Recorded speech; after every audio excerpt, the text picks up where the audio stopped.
Hey, what's up guys? So I am here to make a video on me, what I do, why I serve my country, and so forth. So I've been in the military for 10 years now. And every time I walk out the door and I'm seen somewhere or I go somewhere, it's a lot of younger females who actually have a lot of questions of, why do you do it? How do you like it? And a lot of the questions is, how do you like it? Right?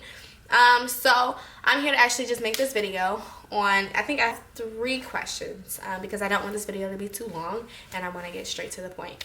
So I joined back in 2008. Actually, I've been in for 11 years. So I joined back in 2008, the end of 2008, and I have been serving ever since. I have PCS 3 times, which is I have moved from different locations 3 times, and every single one of the bases that I've been stationed at, one which was in Japan, the other one which was in South Dakota, and the third one is where I'm at currently now.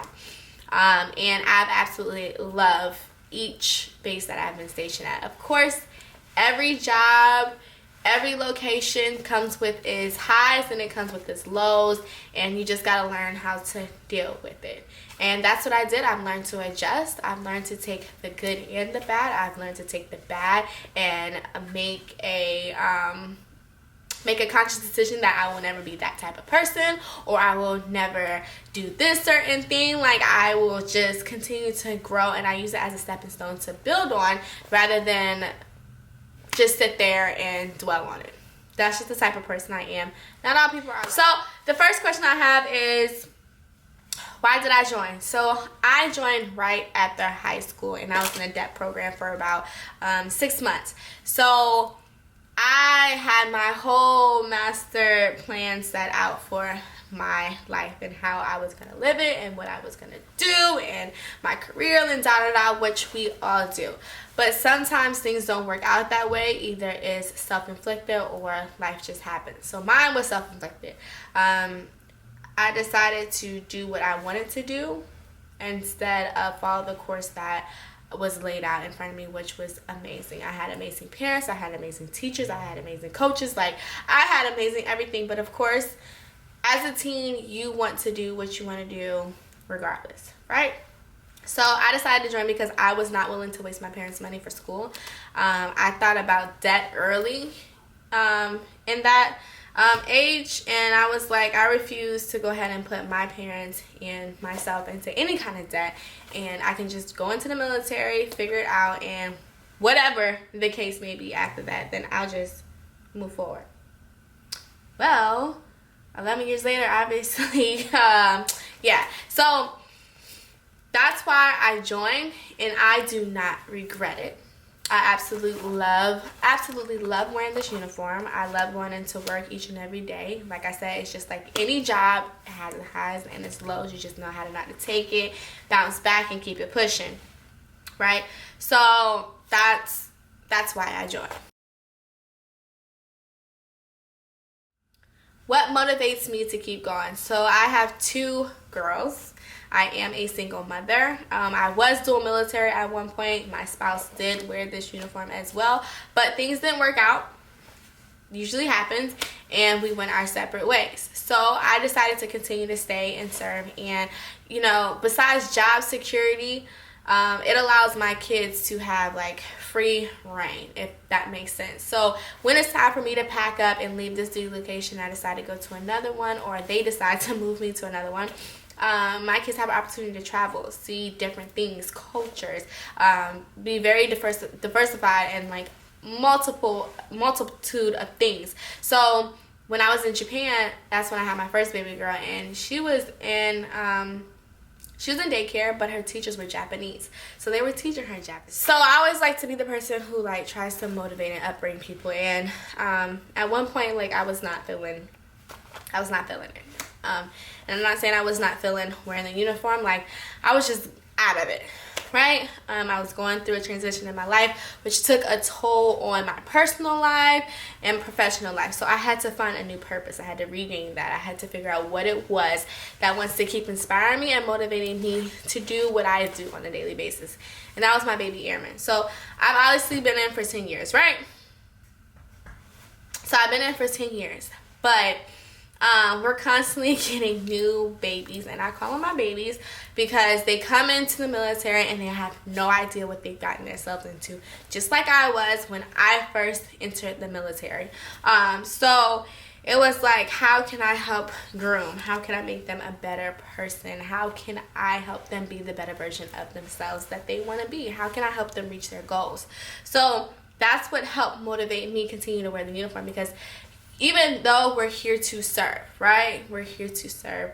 One thing about my base is they put people first, right? People are always first, and they have instilled that into the frontline leaders, which is ourselves. So having the chance to be there to make a difference in the younger generation who are one day going to replace us is amazing. So finding a purpose was definitely something that continued to motivate me to wear this uniform, because I can fight all day the enemies in my career field, which is a whole nother thing, but I can do that all day. But what can you do at home station? And home station is where you take care of your people and make sure they're good to go, regardless if we're fighting a war or not. Last question.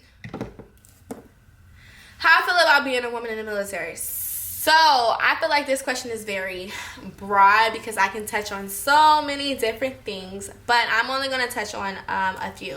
So each branch, things are different. The way you wear your hair, what you can wear in your ears, your nails, like, it's different. So for the Air Force, they're a little more lenient, and like, I don't know. I don't want to say like we can get away with things. That's not the case, because it is lined out in black and white. We do have an AFI, what basically lines out everything you can and you cannot do, and you should never cross those lines, right? But as far as being able to wear earrings, because I know the Army can't, or I don't know if that's changed, it changes so often, and I am not in the Army, so I can't speak on their regs. But as far as ours, we're allowed to. So I feel like being a woman in the military, I can still be myself. I can still carry myself like a woman.